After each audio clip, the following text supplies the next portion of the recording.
Hello and welcome to this ECF podcast on community engagement methodology. My name's Oliver Deed. I'm the director at ECF and I'm joined by my colleague Will Hamill, who's our senior account manager. And just to give you a little bit of background on ECF, we're a specialist communications and community engagement agency, and we design and deliver engagement campaigns for planning, for infrastructure and built environment projects. And we're sort of at the coalface of what's going on with COVID-19 and how community engagement methodology is changing as a result. So we're going to talk a little bit about that today. We're going to roughly take about 10 minutes, I think, Will. And the first question that I've got for you is, what do you think has changed as a result of COVID-19 in terms of community engagement? Well, in short, I think what we've seen really is a move away from traditional face-to-face public exhibitions when it comes to developers bringing forward schemes. And we've seen like the embrace of digital solutions, online consultations, live stream presentations, and more interactive project websites. And do you think that's being driven ultimately by, I think personally, the government moved quite quickly, which was good, to say that these sorts of things can fill the gap, because obviously they were keen not to have a huge sort of pile up of planning applications in the system. So they pretty quickly issued regulations and advice saying that digital engagement was fit to fill the gap that the lack of physical engagement has brought about. But local authorities as well have been pretty quick on the uptake about the digital means of technology. Why is that, do you think? I think there's a range of reasons, really. I think, the extent to which it's been taken up shows that there's definitely something in this sort of way of doing engagement. I think there's a number of reasons. First of all, I'd say it's made engagement probably the most accessible it's been in a long time. It's been able to sort of harness feedback from a wide demographic of people, whereas sometimes, face-to-face public exhibitions can't always achieve that, even if you hold them on separate days of the week or at different times of the day. Just the ease at which people can interact with these sort of platforms has been great.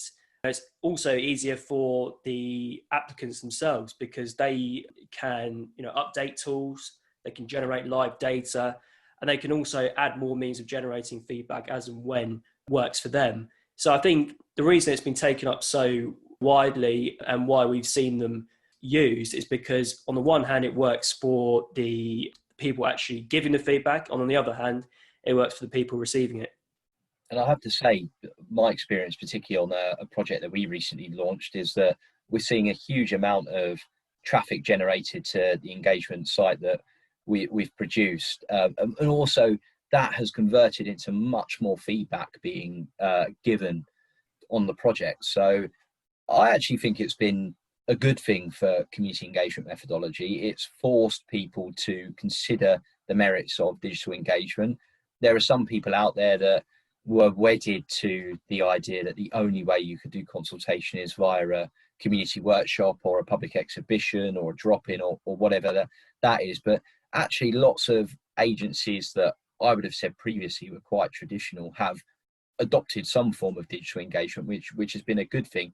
What do you think the disadvantages are? Is there anything missing as a result of this move towards digital engagement? Every way of doing engagement has its drawbacks to some extent. I mean, first of all, you obviously lose the ability to have a face-to-face conversation on the proposals, which can be challenging if you're bringing something forward that's particularly complex. It's sometimes beneficial to be able to talk to people in person. At a face-to-face public exhibition, for example, you can sort of guide people through the proposals and talk them through it. So you lose that side of things. Coming back to what we do as a company and who we are, our objective, what we always say to our clients, is to add to the bucket of goodwill locally. And that can sometimes be challenging when you lose the human element behind these projects and when you lose those sort of interactions. And you also lose the valuable insight that you sometimes get from people who attend exhibitions who may not be willing to give that kind of, sometimes quite candid feedback on online platforms. So, I think on the whole, while I think they've been positive, they aren't without their challenges. Yeah, it'd be fair to say that some communities that we've been working in over the last 3 or 4 months have been upset by the lack of ability to engage face to face with a project team. And while some people are sort of assuaged by the fact that you're doing a Zoom webinar or whatever it might be, they really would like to get together in a public meeting format. Now, for whatever reason, that's something that you can't readily dismiss. So it sort of leads on to my final question to you, which is, are physical events, are public exhibitions dead as a tool of community engagement, or does this show that there is still a role for them moving forwards? Yeah, I think there's obviously been a lot of excitement about these digital solutions in the marketplace. And my conclusion on it is that they've been, absolutely invaluable during these challenging times, during the pandemic. And, they've really saved a lot of hardship when it comes to bringing forward schemes by being able to continue the community engagement process. And they are advantageous, for the reasons we've already spoken about. But overall, I think they're unlikely to replace physical public exhibitions in the future.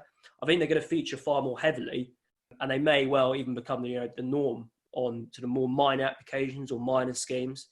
But I think schemes of a more complex nature, ultimately, I think what we're going to see is face-to-face exhibitions continuing as the sort of foremost means of generating community feedback, but that the online process and online platforms will supplement the overall consultation or the overall engagement process, and they'll act as a means of sort of extending the process to a wider demographic of people.